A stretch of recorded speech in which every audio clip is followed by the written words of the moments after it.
Hola, ¿qué tal? Soy Eric Lau y el día de hoy nos acompaña la doctora Marcela Castro,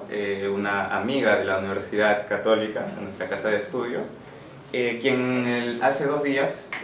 nos regaló una excelente ponencia a un evento que trataba el tema de las cláusulas de indemnidad. El día de hoy vamos a retomar un poco algunas preguntas que tal vez quedaron pendientes o tratar de profundizar el estudio de estas cláusulas de indemnidad. Doctora Castro, muchas gracias, primero que nada, por la entrevista y también por la pasada exposición, la excelente exposición que nos dio. Muchas gracias a ustedes por esta oportunidad, mil gracias. Doctora Castro,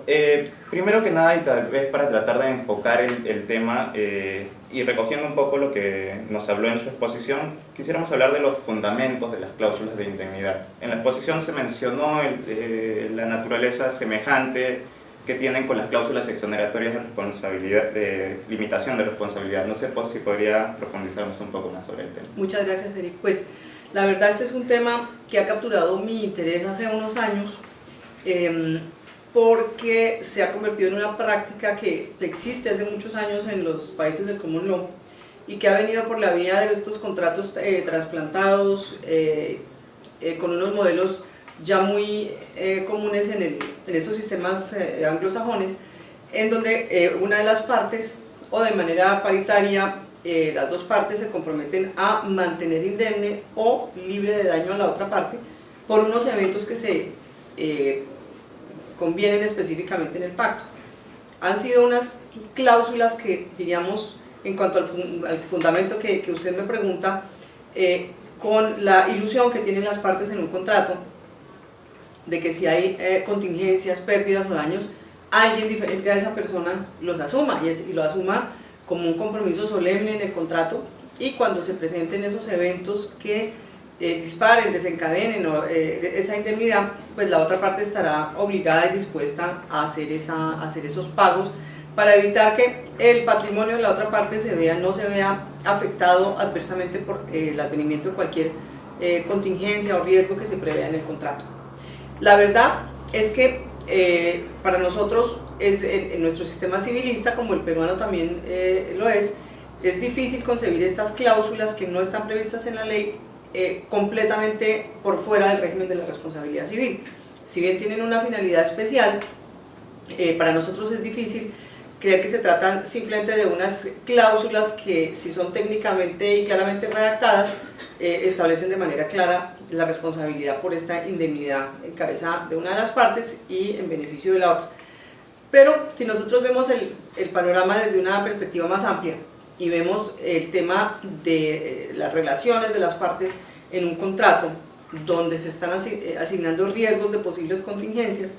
y donde las partes buscan en general aminorar o aligerar su responsabilidad, o quizás si tiene una posición dominante imponer esa situación frente a la otra parte, pues es quizás más aconsejable mirar las cláusulas de indemnidad en un contexto más amplio, aunque repito, podrían mirarse de manera aislada y de manera independiente. En ese caso tendríamos unas diferencias notables, como lo enseña pues la doctrina de muchos países, las leyes de muchos países, entre otras la ley peruana de su Código Civil, que las cláusulas de exoneración o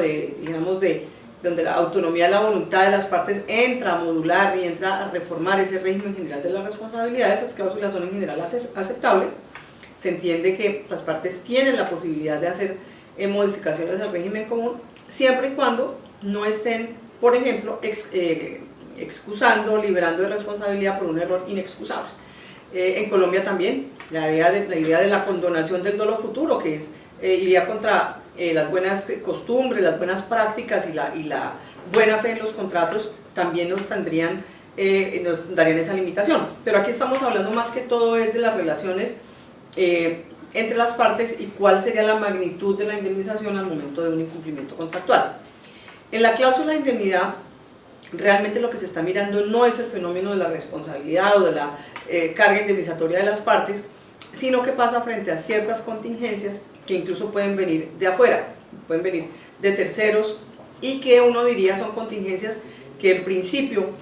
pueden afectar el desenvolvimiento, la ejecución del contrato, volverlo más costoso, y la cláusula lo que hace es repartir, distribuir o simplemente colocar esa carga de ese costo en cabeza de una parte para que la otra quede indemne.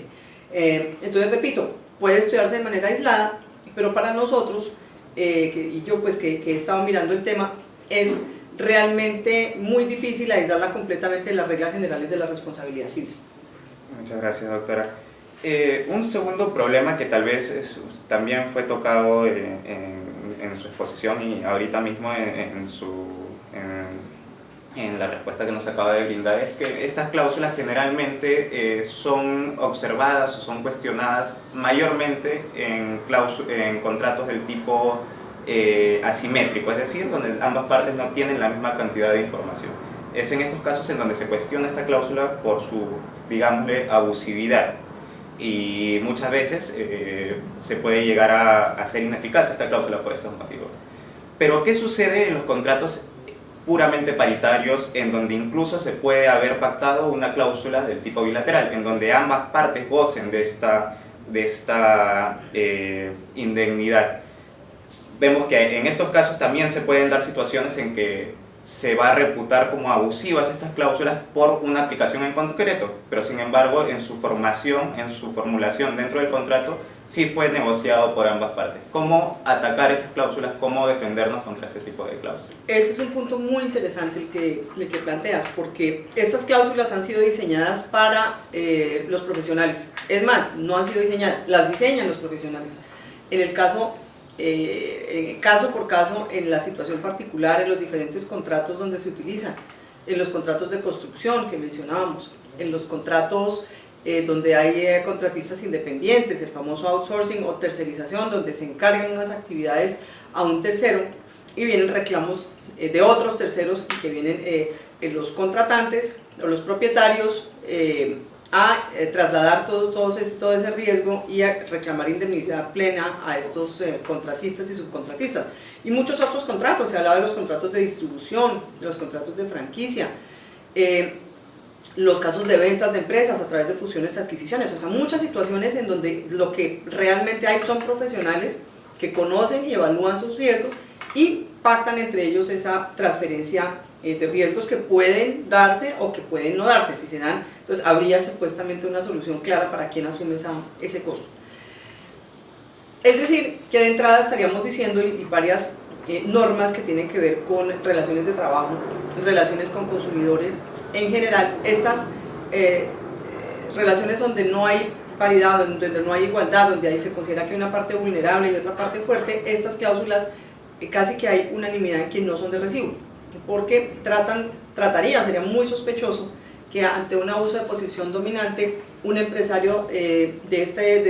unas calidades que conoce muy bien su industria y su trabajo, pues traslade completamente la parte de la obligación de indemnidad. Pero la verdad es que aún en esos contratos paritarios se han generado algunas prácticas a veces indeseables, en donde sigue habiendo una parte fuerte, sigue habiendo una parte más informada o una parte con mayor fuerte negociación, o un negocio demasiado bueno cuyo riesgo la otra está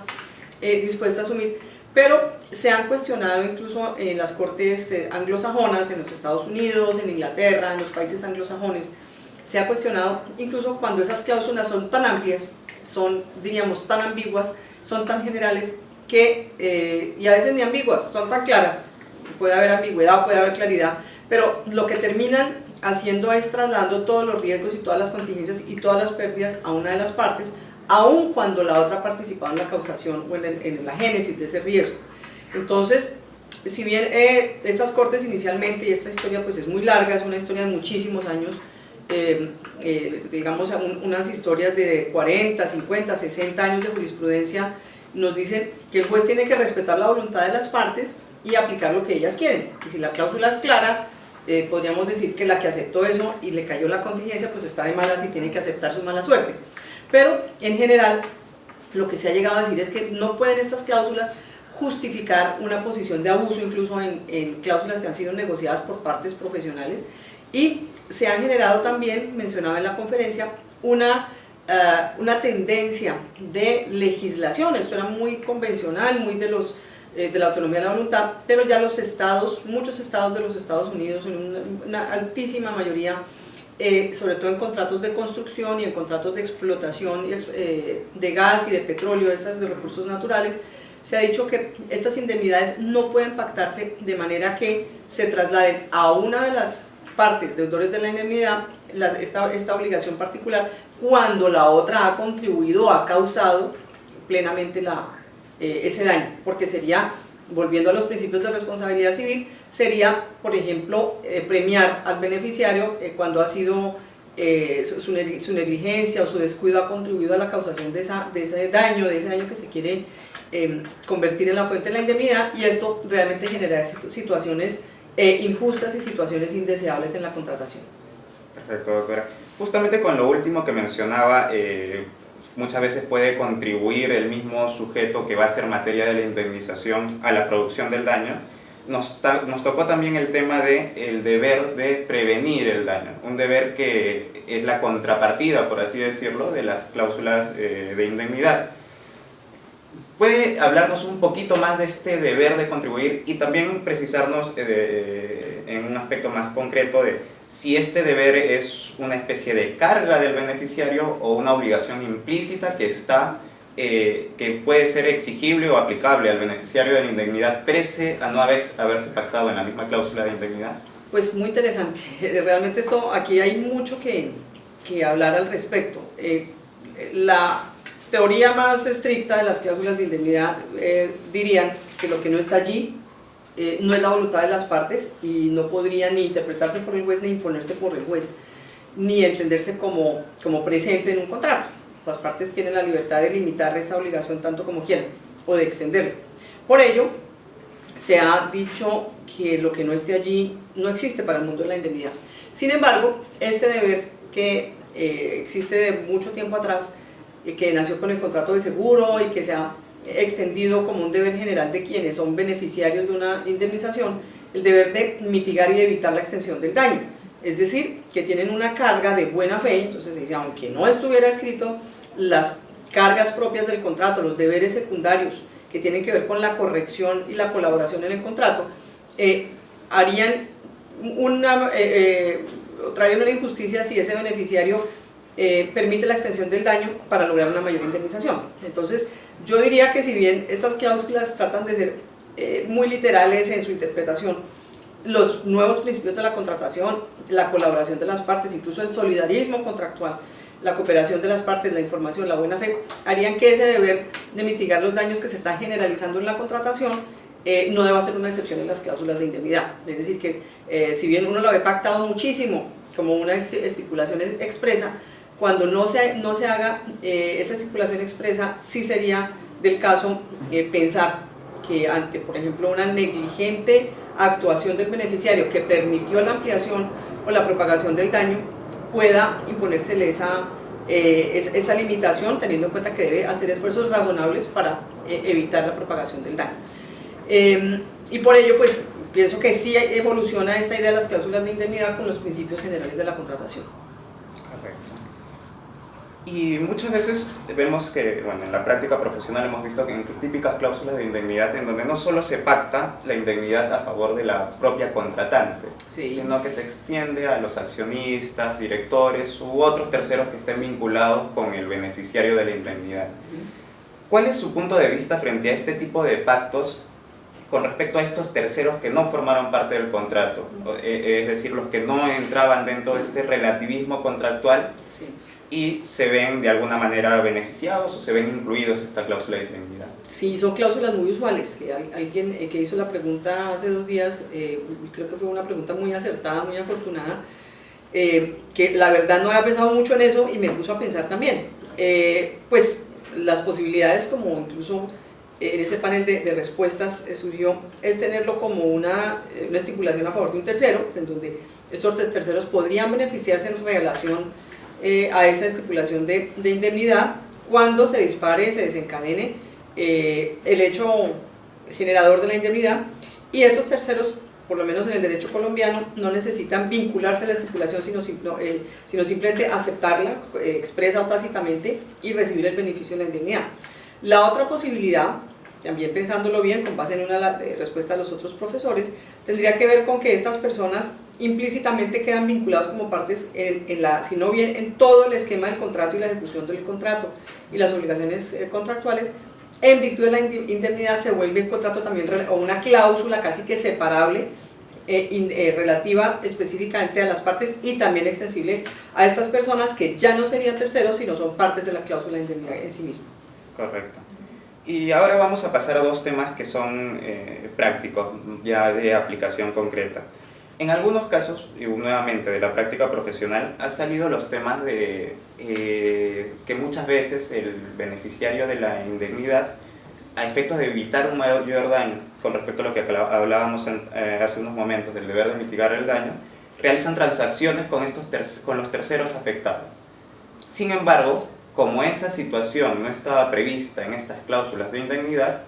lo que sucede es que se crea un conflicto en el que el deudor de la indemnidad no quiere aceptar este tipo de pagos que ha realizado porque pongamos que él suponía de que sí podía lograr excluir la multa, la sanción o la responsabilidad con respecto al tercero mediante un proceso legal. ¿Cómo se actúa frente a eso? ¿Es exigible? ¿Puede incluirse estas transacciones dentro de las obligaciones de indemnidad? Pues varios puntos, también muy importante esa pregunta. Primer punto, muchas de las cláusulas sí contemplan que el deudor de la indemnidad pueda controlar ese tipo de situaciones. Cualquier proceso judicial, cualquier arreglo directo que se haga con el indemnizado, en ella debe participar para que pueda controlar la reclamación. Y la verdad es que se encuentra muchísimo en las cláusulas, pero también si no existe esa posibilidad, se me ocurre aplicar el tema de los garantes en general. Los garantes están caucionando esa obligación en la medida en que la obligación se mantenga en las mismas condiciones. Si un deudor solidario, si un fiador, si un garante en general o un indemnitor, como se llama aquí en el lenguaje de las indemnidades, le cambian la obligación y cambia radicalmente su cálculo y su visión del riesgo que están parando, pues yo pensaría que tendría argumentos muy fuertes para decir que no estaría obligado por la transacción que se ha celebrado sin su consentimiento. Correcto. O sea, en todo caso debiera tener la participación. Pienso que sí, pienso que sería lo lógico para también equilibrar las cargas. Correcto. Y finalmente, doctora, y dentro de su experiencia y también de lo que la llevó a interesarse por este tema, quisiéramos que nos comente sobre algún típico caso colombiano, algún típico o algún paradigma de caso, entiendo que en jurisdicción arbitral más que en tribunales judiciales, con respecto a estas cláusulas de indemnidad, en donde se hayan tratado estas problemáticas. Sí. Pues yo estuve buscando, este artículo mío tiene unos 3 o 4 años, le he seguido la pista y en la justicia ordinaria no he encontrado todavía nada que yo sepa. Voy a seguir buscando. En la jurisdicción arbitral he encontrado 2 casos, uno de los cuales yo trabajé directamente como árbitro, en donde precisamente a través de una cláusula de indemnidad una de las partes trataba de reclamar a la otra unas pérdidas por unos fraudes que hubo en el contrato, y en ese contrato se había vinculado a un tercero y se estaban pues peleando esas responsabilidades, esas pérdidas. En ese orden de ideas veo yo que esas cláusulas poco a poco y lentamente se están incorporando a las prácticas contractuales colombianas, ya existen en la práctica contractual internacional también, y se van a llevar, yo diría, cada vez más a los tribunales para mirar cuál es el alcance y la interpretación. Uno de los problemas principales que tienen los jueces y los árbitros es interpretar la voluntad de las partes y el alcance de esa cláusula, para ver si se le incorporan o no cosas que están durmientes allí, están tácitas, o si solamente debe limitarse a lo que está expresamente dicho. En ese caso, se consideró que por haber existido culpa de la parte que era supuestamente acreedora de la indemnidad, se consideró que no se disparaba esa obligación en la medida en que surgió un caso de incumplimiento contractual, que se reclamaban perjuicios, y se trataba más era de una situación en donde había habido una contribución significativa de la víctima o del acreedor para la causación del daño, y no consideró el tribunal afortunado aplicar la indemnidad plena cuando había habido también negligencia de su parte. Eso nos permitió, digamos, tangencialmente tratar el tema de las cláusulas de indemnidad, y fue, como usted bien lo menciona, parte de lo que generó mi interés en mirar más a fondo este fenómeno que se vuelve cada día una cláusula de estilo, una cláusula usual, a veces no suficientemente comprendida ni siquiera por las partes, en la contratación entre profesionales. Perfecto, muchas gracias doctora. La doctora Marcela Castro, que nos acompañó el día martes junto con el doctor Gallo y el doctor Saavedra en una mesa expositiva, ha tenido la amabilidad de ampliar y profundizar los temas de su exposición. Muchas gracias, doctora. A ustedes muchas gracias.